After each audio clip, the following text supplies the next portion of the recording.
Definitely sounds like a turbo intake issue.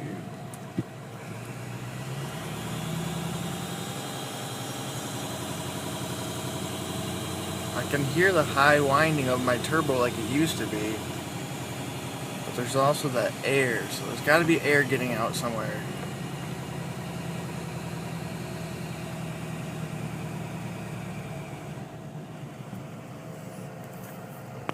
My delta for my oil and coolant temperature is always 190, 192, 194, and 190, so they're less than 5 degrees difference all the time when it gets up to operating temperature.